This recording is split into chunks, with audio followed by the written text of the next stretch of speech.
বহুল প্রত্যাশিত নির্বাচনের সময় দেশের জনগণের পাশেই থাকার ইচ্ছা প্রকাশ করেছেন বিএনপির ভারপ্রাপ্ত চেয়ারম্যান তারেক রহমান। বিবিসি বাংলাকে দেয়া সাক্ষাৎকারে এমনটাই জানান তারেক রহমান। সোমবার প্রচার হওয়া ওই সাক্ষাৎকারে তার দেশে ফেরা, নির্বাচনে অংশ নেয়া, নির্বাচনে দলের কৌশল, ২৪-এর গণ অভ্যুত্থান, আওয়ামী লীগের রাজনীতি ও তাদের নেতাকর্মীদের বিচার, নির্বাচন কেন্দ্রিক রাজনীতি সহ সমসাময়িক নানা বিষয় উঠে আসে। দীর্ঘ প্রায় ২ দশক পর গণমাধ্যমের মুখোমুখি হয়ে কথা বলা প্রসঙ্গে বিএনপির ভারপ্রাপ্ত চেয়ারম্যান বলেন, বিগত স্বৈরাচার সরকারের সময় কোর্ট থেকে রীতিমতো একটা আদেশ দিয়ে কথা বলার অধিকারকে বন্ধ করে দেওয়া হয়েছিল।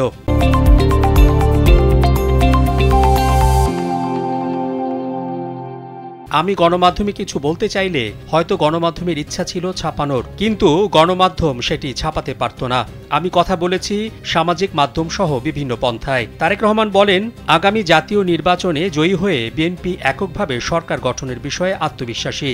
এছাড়াও জানান, তার দেশে ফেরার সময় সন্নিকটে। বাংলাদেশে একটি অবাধ ও গ্রহণযোগ্য নির্বাচন না হওয়া পর্যন্ত শেখ হাসিনার কর্তৃত্ববাদী শাসনের পতন ঘটানো ছাত্রদের নেতৃত্বাধীন অভ্যুত্থান সম্পূর্ণ হবে না বলে মনে করেন তারেক রহমান। তিনি বলেন, যারাই পরবর্তী সরকার গঠন করুক তাদেরই দেশের ভঙ্গুর অর্থনীতি সামাল দিতে হবে। প্রতিবেশী ভারতের সঙ্গে সম্পর্কের অবনমনও তাদের মোকাবেলা করতে হবে। জনমত জরিপে বিএনপি এগিয়ে আছে, তাই ফেব্রুয়ারির ভোটের পর তারেক রহমান প্রধানমন্ত্রী হবেন বলে ধারণা করা হচ্ছে। বাংলাদেশের অন্তর্বর্তী সরকারের প্রধান ডক্টর মোহাম্মদ ইউনূস শেখ হাসিনার দল আওয়ামী লীগকে রাজনৈতিক কার্যক্রম পরিচালনায় নিষিদ্ধ করেছে।